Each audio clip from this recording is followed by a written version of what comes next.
기회라는 제목으로 그 이한경 에코 앤 파트너스의 대표님께서 발표하시겠습니다. 뜨거운 박수로 맞이해 주시기 바랍니다.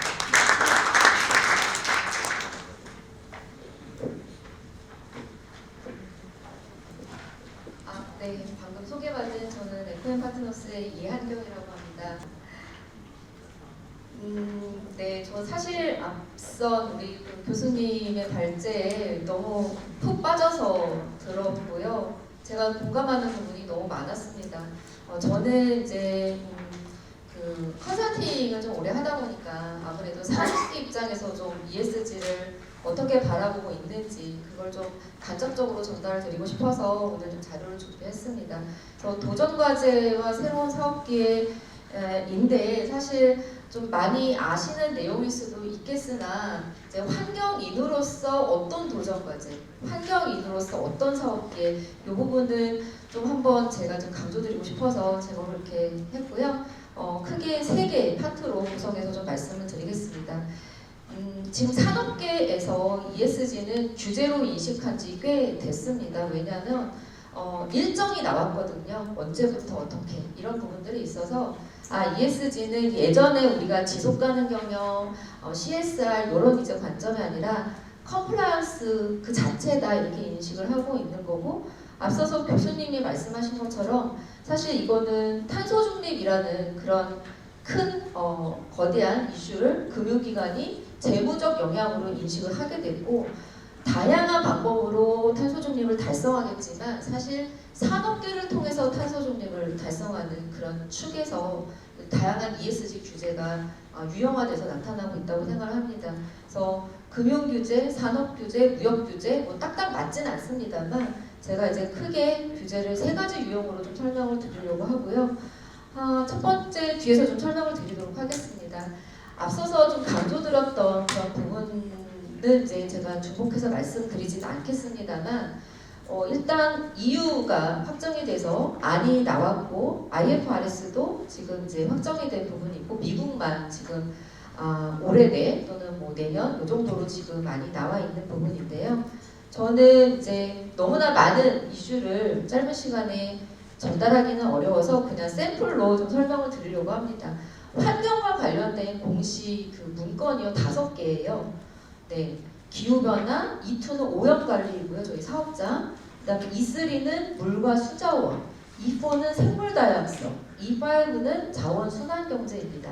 각각의 문건들을 보시면 다 저희 그 환경 하시는 분들의 환경 경영을 토픽별로 공시하는 항목을 좀 구체적으로 나열하고 있는데 그 과거 했던 거 그냥 열심히 하면 되겠네 라고 저희가 생각할 수 있겠습니다만 좀 다른 게 저는 2가지 정도가 보였어요. 그러니까 제가 뒤에서 설명드리겠지만 이 장표에서 보시면 맨 마지막에 보면은 기후 쪽은 이런 겁니다.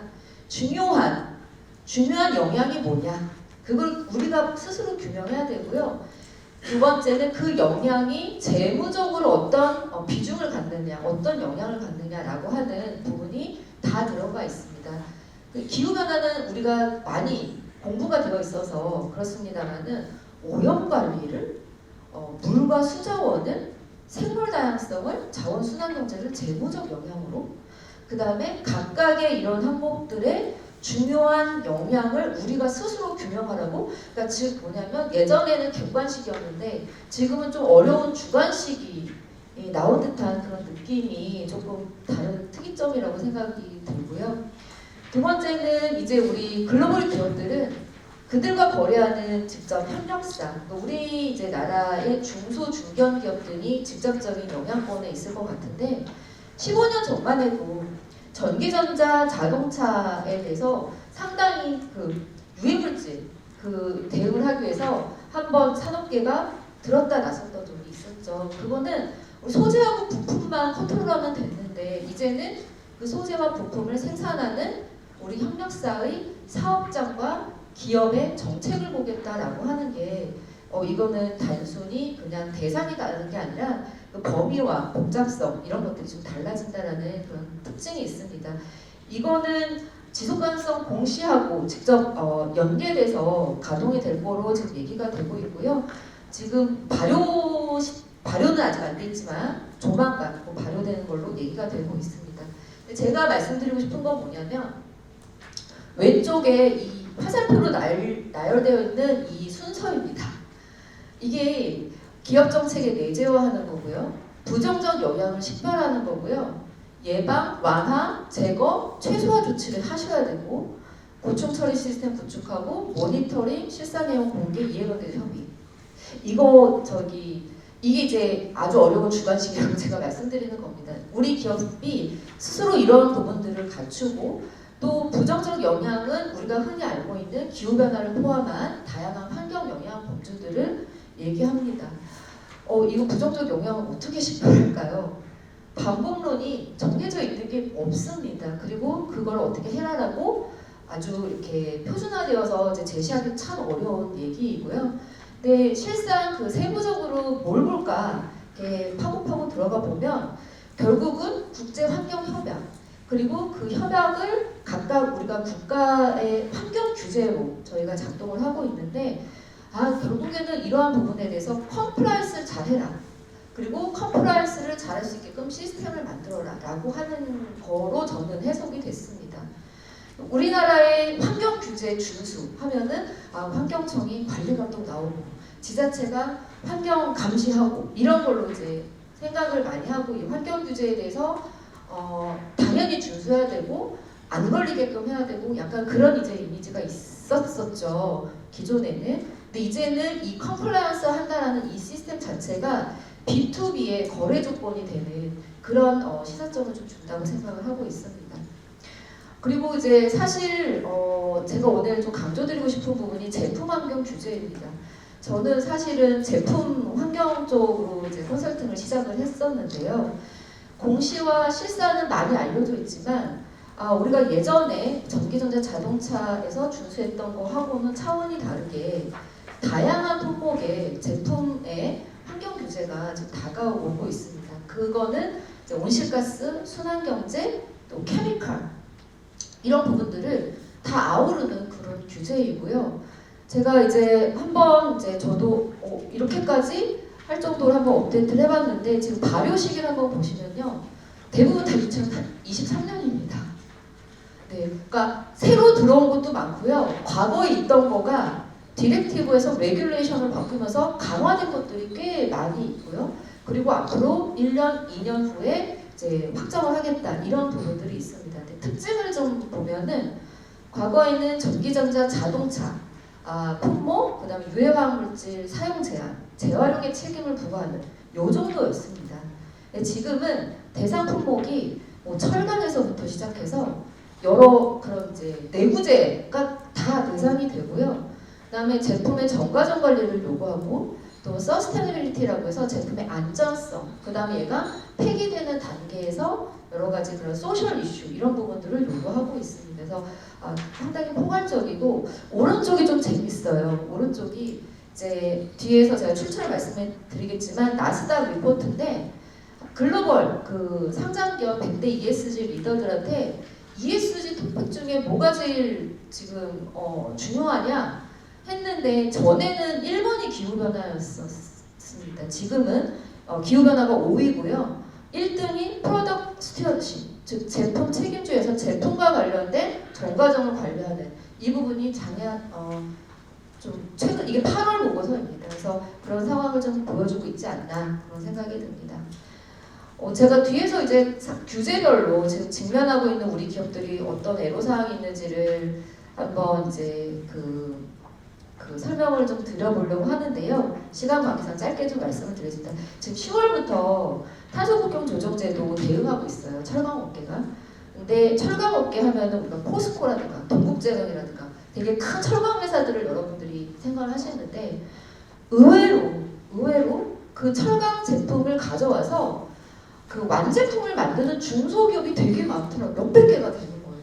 근데 이 중소기업은 완제품에 대해서 CO2 배출량을 제출해야 되는데 그러려면 프리커서라고 얘기하는 대기업으로부터 정보를 받아야 되는 이게 또 사실은 내가 갑이지만 을 같은 갑에 위치해 있는 우리 중소기업들이 그 엑셀에 데이터 하나 지금 못 넣는 상황이 지금 벌어지고 있는 그런 특징이 있고요. 나중에 프라이싱 매기는데 그러면 온실가스를 배출했던 업스트림이 아니라 이 완제품을 제공하는 이 기업이 이 프라이싱에 대해서 어떻게 대처를 해야 되는지 이런 부분들에 대한 지금 명확한 가이드가 좀 많이 필요한 부분입니다. 그리고 제가 전과정 관리라고 해서 지금 직면하는 게 자동차하고 배터리 밸류체인인데요. 오늘 이제 중소중견기업에서 오셨는지 모르지만 놀라울 정도로 이분들이 LC라는 단어를 많이 알고 계십니다. 왜? 고객이 요구하니까. 너희 품목에 대해서 이 데이터 시트에 정보를 넣어서 나한테 납품하지 않으면 나 너하고는 거래를 못해. 이런 것들이 사례가 지금 벌어지고 있는 게 바로 전 과정에 대해서 탄소 배출량을 산정해서 제출을 해야 되는 그런 규정이 지금 직면에 있기 때문입니다. 그게 자동차 또 배터리까지 대표적인 것 같습니다. 근데 제가 이제 본질을 보면 왜 전 과정을 보려고 할까? 그런 게 이제 있고요. 당연히 각각의 밸류 체인별로 CO2 값을 보고 그걸 줄이기 위한 전략을 짜기 위한 거겠죠. 그리고 또 순환경제, 아까 이제 교수님께서 강조했던 순환경제가 잘 되려면요, 내 제품이 다운스트림 밸류 체인에서 정확하게 정보 전달이 돼야 돼요.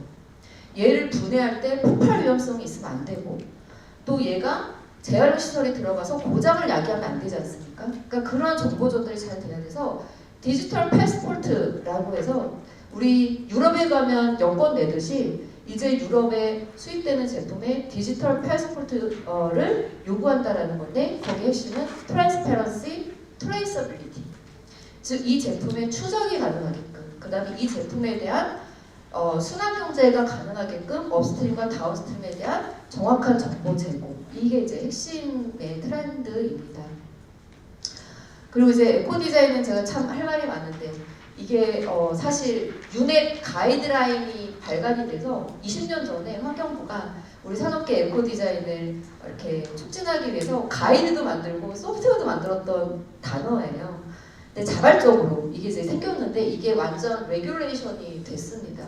오른쪽에, 여기 오른쪽에 이제 잘 보이시지 않겠지만 에코디자인 KPI라고 한 저 제품의 속성, 그다음에 카본 포프레인트, 그다음에 어떤 재생 원료 사용이라든가 재활용에 영향을 주는 위해 우려, 고위험 물질의 그런 함유량, 이러한 것들이 이 에코디자인 레귤레이션 요구되는 항목입니다. 제가 왼쪽에 이거는 가상의 그래프인데요. 제품 기획, 연구소, 생산, 상생협력, 정보화가 다 협력해야지 이 규정을 준수하는 그런 이제 상황이 됐으면서, 과거하고는 우리 지금 여기에 환경팀이 주로 오셨겠지만 이게 환경팀은 이걸 대응하기 위한 어떤 하나의 기능적인 기능으로 저희가 아마 역할을 하는 모습이 되지 않을까 그렇게 생각합니다. 그래서 전반전을 조금 랩업을 해드리면 어려운 프레임워크는 주는데 자율적 판단하는 주관식, 이거 우리한테 환경 하시는 엔지니어링 기반의 멤버분들이 많이 어려워하시는 거고요. 또 환경 정보를 재무 정보로 전환하는 부분, 그러니까 회계팀과 재무팀과 협력이 필요한 거고요. 전과정 밸류체인으로 책임 범위가 확대되는 겁니다. 제가 그 외부 감축사, 우리 사업장의 외부에서 온실가스 감축한 건 마치 되게 어디셔널로 감축한 것처럼 저희가 인식했는데, 이제는 스컵 3까지는 내 바운더리라고 생각하는 그런 이제 움직임들이 보여집니다. 그래서 책임 범위가 스컵 3까지 확대되는 부분, 그 다음에 클라이밋만 봤던 거에서 오염, 자원, 보건까지 여러 멀티 크리토리어를 복합적으로 판단하셔야 되는 그런 이제 도전이 있습니다. 그래서 이제 두 번째 후반부로 제가 좀 말씀을 드리는 거는 실천 과제에서 어떻게 할 거냐. 그러니까 저는 이제 크게 세 가지인 것 같아요. 하나는 조직을 좀 정비하시는 것 같습니다. 현재 우리 산업계가. 당연히 대기업은 조직 정비가 어느 정도 됐지만, 뭐 예를 들면 코스닥 상장 기업이라든가 아니면 그 종속 기업이라고 해서 ESG 공시의 범위에 들어갈 법한 그런 이제 중견 기업이나 이런 이제 기업들은 사실은 거의 무방비라고 보셔도 됩니다. 그래서 지금 이제 어떻게 조직을 정비하는 게 좋으냐, 그러니까 그런 전략과 조직 이슈가 있고요. 두 번째는 나 혼자 할 수 있는 게 이제 하나도 없게 된 겁니다. 그래서 협력사하고는 공동 책임의 느낌이고요. 신테크 기업하고는 문제 해결을 같이 하는 파트너고요. 공공기관, 우리 정부와 협단체가 공동으로 목소리를 내야 되는 포인트가 되게 많은데 그런 부분에서는 이제 공동대응 관점에서의 파트너십 거를 어떻게 가져가야 되는지가 좀 과제인 것 같습니다. 그리고 심심치 않게 지금 많이 나오는 부분이 디지털라이제이션인 것 같습니다. 이게 너무나 많은 다양한 소스에서 ESG를 대응해야 하다 보니까 기업이 이제 엑셀로는 못하는 거죠. 그래서 이거를 IT화하는 이런 이제 과제들이 좀 저희가 1단계로 점검해야 되는 부분이 아닌가 싶고요. 아까 그 말씀드렸던 그 출처에 이제 조직 관련돼서 재밌는 결과가 있어서 잠깐 말씀드리면 일단 그 전에 제가 몇몇 ESG 이제 팀의 그 리더분께 좀 인터뷰를 했어요. 근데 ESG 아까 우리 교수님 말에 제가 너무 공감했던 건 몇 년 있으면 이건 너무나 당연하게 그냥 아무것도 아닌 것처럼 다 준수를 해낼 것 같아요. 그러니까 시간과 노력의 문제이지 못할 것도 없다. 그런 부분인데 난이도에 대한 거는 차이가 있었다라는 겁니다. 이미 좀 선제적으로 했던 기업은 난이도를 그렇게 높게 보지 않고 거의 제로인 데는 이제 좀 이제 당황스러워하는 그런 부분이었고요. 근데 여기 이제 그 설문에 보니까 그런 건 있었어요. 그러니까 3년 이내에 ESG에 대한 난이도, 그러니까 어려움을 느끼는 게 거의 반 정도이니까 사실 최근 들어서 이렇게 본물 터지듯 나오는 거에 대해서 똑같이 글로벌 기업도 어려움을 느끼고 있는 거고 한 40% 정도가 5명 이내의 멤버가 ESG 총괄 역할을 하는 걸로 그렇게 좀 나타나고 있습니다. 그리고 오른쪽에 제가 여러 부서들이 이렇게 연결돼 있는 그림을 보여드렸는데 결국은 저 예전에 환경경영 우리나라에 처음 도입했을 때 사업장의 EHS 팀이 주도할 거냐 경영 그런 전략 쪽에서 주도할 거냐 서로 이 이슈 핑퐁 치던 게 생각이 나요. 지금도 아마 어느 기업은 이런 게 있을 겁니다. 누가 주도할 것이냐 그런 부분이 있는데 일단 재무부서의 역할이 상당히 중요한 걸로 많이 나타나고 있고요. 실제 실행은 HR이라든가 IT, 마케팅 이런 부서의 실행 과제들이 많이 나오는 것 같습니다. 저는 그래서 그걸 좀 고민할 필요가 있어요. 이 ESG 조직은 우리 기업을 통제하기 위한 기능을 할 거냐, 각 부서가 다 해야 되는 것들을 뭔가 촉진하기 위한 역할을 할 거냐 이런 이제 논의가 지금 기업의 문화에 따라서 좀 색깔을 다르게 가져가는 것 같습니다. 파트너십 부분이고요. 이제 협력사, 시테크, 그 다음에 저는 공동대응, 우리 이제 환경부에서도 오셨는데 정부가 가지고 있는 어떤 공공성 있는 그런 데이터의 공개라든가, 그 다음에 그 공시, 그 우리 사스비 기준을 보시면 그런 게 있어요. 이 공시 항목은 미국의 무슨 표준에 따라서 공시하시오 이런 게 있어요. 그럼 미국의 그 표준에 상응하는 우리나라의 표준이 있어야 되잖아요. 그게 없는 게 너무 많습니다. 생각보다. 그래서 우리나라의 기업이 미국 표준에 의해서 공시를 해야 될 수도 있고 우리나라 표준 없이. 그래서 이게 국가의 자율성을 주지만 저희가 준비가 안 됐으면 따라가야 되는 그런 속성이 있다라는 거. 그래서 그런 부분에서는 정부의 역할이 너무 중요하다라는 이제 말씀을 드리고 그리고 LCA 그 규제 대응 관점에서는 이게 인프라에 해당되는 DB 구축 이거는 지금 열심히 하고 계시는 걸로 알고 있는데 시급하다는 이제 말씀을 드리고요. 그리고 이런 부분들이 결국은 업스트림과 다운스트림의 카본 포프린트를 줄이기 위한 거잖아요. 저는 오늘 우리 환경 기업도 와 계신 걸로 제가 알고 있는데 우리 환경 기업이 ESG랑 무슨 상관이에요? 이런 질문을 되게 많이 듣는데요. 고객의 스콥 3를 줄이는 그런 스토리가 여러분들의 마케팅 포인트가 됩니다. 라는 제 얘기를 말씀 많이 드립니다. 그래서 CO2가 적게 발생하는 소재, 그 다음에 재생장치 이런 부분들은 고객의 스콥 3를 줄여주는 그런 어떤 전략으로 포지셔닝을 할 수 있다. 그 말씀을 드리고요. 그다음 세 번째 이제 디지털라이제이션. 이거는 저희가 막 그 신문에서 나오는 디지털 솔루션을 얘기하는 게 아니에요. 기업 안에서의 여러 그 데이터들의 인터그레이션을 의미하는데 이게 너무 도전입니다, 사실. 그러니까 외부 시스템은 다 기능을 약간 의존한다고 치면 우리가 내부적으로 디지털화를 해야 되는 이유는 그런 데이터의 일관성, 투명성 이런 것들을 확보하기 위해서 이게 중요하다 그런 제 말씀을 드리고 싶습니다. 네, 이번 시간 관계상 좀 넘어가도록 하겠고요. 제가 이제 사실은 이제 시간이 좀 이제 촉박한데 마무리 파트는 핵심적인 것만 좀 말씀을 드리겠습니다. 그래서 저는 사실은 우리 환경한림원의 회원사분들은 환경산업에 종사하시는 분들이 되게 많고 환경정책에 종사하시는 분들이 되게 많다라고 들었고 아까 제가 ESRS의 E1부터 E5가 뭐다라는 걸 제가 왜 강조드렸냐면 이제는 환경산업이 기업의 예산을 만들고 투자를 하고 이런 부분들이 후순위가 아니고요. 정확한 기업의 전략화에서 드러내놓고 가져가는 어떻게 보면 메인스트림으로 갈 수 있는 그런 측면이 있다고 보여집니다. 그 안에 이 원에 해당되는 온실가스 감축 기술 또 이뿐만이 아니라 이제 환경 건전성을 같이 병행해서 가는 그런 구조이기 때문에 환경오염 방지 기술이 이 투자 금액, 이 시설을 운영하기 위한 운영 금액 이런 것들이 다 공시가 되게 돼 있습니다. 그래서 그런 부분들 강조드리고 싶었고 마지막으로는 이제 투명성, 추적성, 효과성을 확보하기 위한 디지털 솔루션 이런 부분들도 새로운 사업 기회라고 생각하고 있습니다.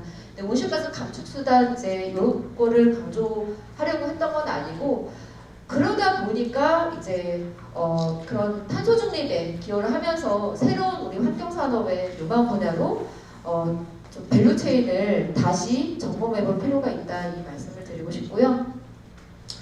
요거를 좀 말씀드리도록 하겠습니다. ESG 비즈니스를 표현하는 방식이 저는 두 가지가 있다라고 생각하는데요. 우리 기업이 저탄소 소재, 저탄소 장비 이런 제품을 고객한테 얘기하시고자 한다면 이렇게 얘기하시는 거예요. 고객님, 기존에 100톤이 발생하셨는데요. 제 제품을 구매하시면 80톤만 발생할 수 있습니다. 이거를 얘기하는 게 회피 매출량이라고 해서 LCA로 표현하는 스콥4라고 합니다. 스콥3가 아니에요. 우리 밸류 체인이 아니라 내 제품의 온실가스 감축 효과를 나타내는 거를 저희가 스콥4라고 얘기를 하고 있는 그러니까 명명을 그렇게 얘기를 많이 하고 있고요. 두 번째는 녹색 분류 체계에 따라서 우리 그린 비즈니스 몇 프로 합니다라고 표현하는 그런 이제 방식이 있습니다. 그래서 요거는 이제 아까 제가 기존 대비 얼마큼 줍니다라고 하는 그런 이제 방식을 얘기하고 있고 요게 이제 사실은 텍소노미 그 공시는 뒤에서도 패널분이 얘기하실 거라고 생각을 하는데 우리 비즈니스가 녹색 그린 비즈니스가 몇 프로고 그렇지 않은 게 몇 프로고 그린 비즈니스이지만 기준을 충족하지 않은 게 몇 프로고 이런 것들이 이제 공시가 되는 거고 이거는 유럽을 시작으로 23년부터 의무화되고 있는 그런 상황이 되겠습니다. 그러니까 우리가 이렇게 볼 수 있어요. 벤츠하고 폭스바겐하고 그린 비즈니스 비중, 갈색 비즈니스 비중을 이렇게 비교하는 쉽게 비교할 수 있는 이런 상황이 되는 거고 우리 기업들이 국내 우리 이제 텔레콤 회사가 텍소노미, K 텍소노미 기준으로 해서 자기들의 어떤 비즈니스 비율을 공시한 하나의 샘플인데 하나씩 나오고 있습니다. 그래서 이런 상황들이 벌어지게 되면 여기에 우리 기업들이 이 공시의 한 축을 저희가 담당하게 되는 그런 상황이 될 것 같습니다. 그래서 마무리 좀 드리자면 사실은 20년 전에 표준이 지금 레귤레이션 되는 상황을 보면 지금 표준으로 나와 있는 것들이 좀 심상치 않은 거고 자율적 어려운 주관식인데 이게 정말 어려운 게 거기에 따른 책임이 또 뒤따르는 부분이 있고 중대성 평가라든가 재무정보로의 전환 이런 부분들 저희 환경하시는 분들이 재무하시는 분들과 협업을 해야 되는 이유이기도 합니다. 그리고 스코프와 텍소노미 공시 등을 통해서 우리가 또 새로운 기회를 표현하는 그런 이제 툴들을 좀 익힐 필요가 있겠다. 그렇게 마무리하도록 하겠습니다. 네, 감사합니다.